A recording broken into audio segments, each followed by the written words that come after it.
I begged them to stop. Oh, how I begged them to stop.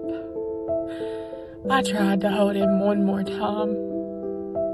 That was my baby. That was the one I rocked to sleep. The one I watched grow. And now I watched him die.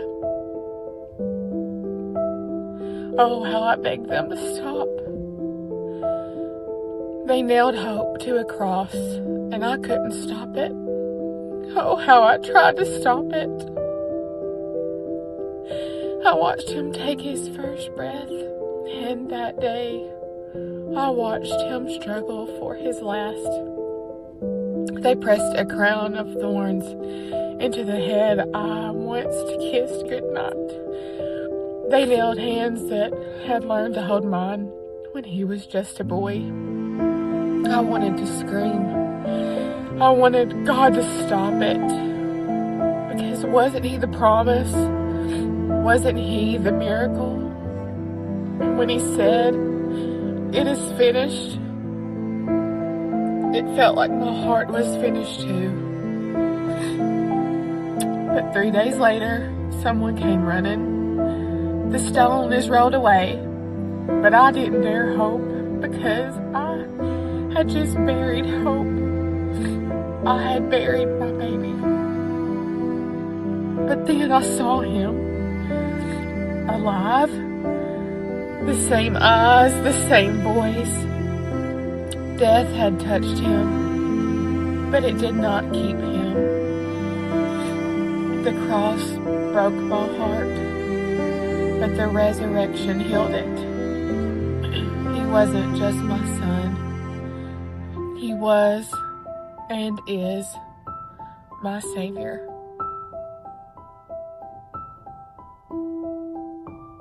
I told him I would never leave him. I said, even if everyone else runs, I won't. And then I did. 3 times. I denied him while he was being beaten just yards away. I heard the rooster crow and I heard my own shame louder than anything. When they crucified him, I didn't feel brave. I felt like a coward. I watched from a distance and when he died, I thought my failure was permanent. But then Sunday came and someone said, "The tomb is empty." And I ran faster than I ever had because maybe, just maybe, this wasn't over. And when he stood in front of me alive, he didn't say, "Why did you fail me?" He said, "Peace. Peace." The cross, it showed me my weakness. The resurrection showed me his mercy, and mercy won. I've crucified many men. It was my job, and we were good at it. But this one, he didn't curse us. He didn't fight us. He prayed for us. "Father, forgive them. Forgive me." When the ground shook and the sky went dark, I felt something I'd never felt before. Fear. When he breathed his last breath, I said it without even meaning to. Surely, this was the Son of God. I helped seal the tomb. I guarded it. Dead men stayed dead, but not this one. There was an earthquake, a light, and then nothing. The stone was moved, and he was gone. I had seen him die. Now I knew that he had conquered death. I once nailed him to a cross, but now I kneel. He changed my life. He delivered me, restored me, gave me dignity when others only saw my past. So when they nailed him to that cross, it felt like they were tearing down the only hope that I had ever known. I stood there and watched him die. The sky grew dark, and so did my world. When they placed him in the tomb, I thought that really was the end. But early Sunday morning, I went to the grave to weep. But instead, I heard my name. Mary. No one says your name like someone who truly knows you. I turned, and there he was, alive. The grave that held him was empty. My heart that was empty, it was full again. Friday took all of my hope, but Sunday restored it. And because he lives, I live.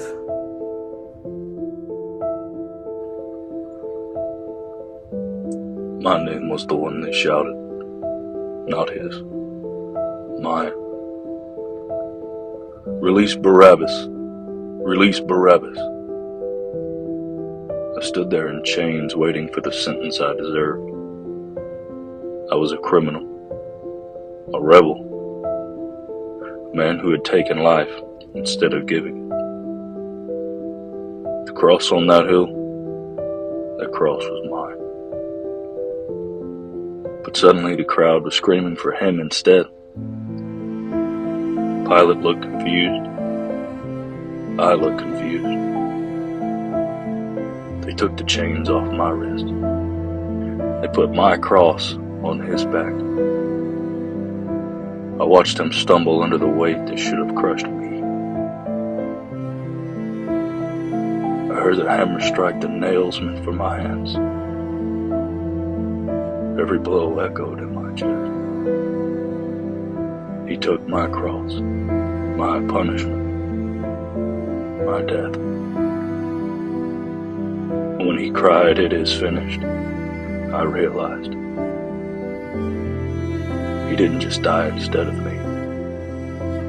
He died for me. 3 days later, I heard a rumor that the tomb was empty. The man who took my cross had conquered the grave. For the first time in my life, I understood mercy.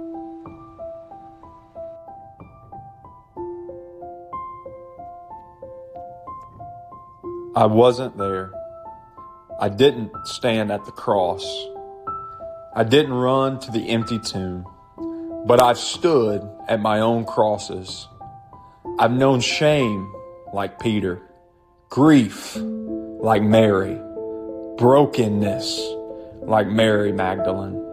And just like them, I needed a resurrection. The same Jesus who walked out of that tomb still walks into hearts today. The cross says you are forgiven. The empty tomb says you are free. And because he lives, we can live too.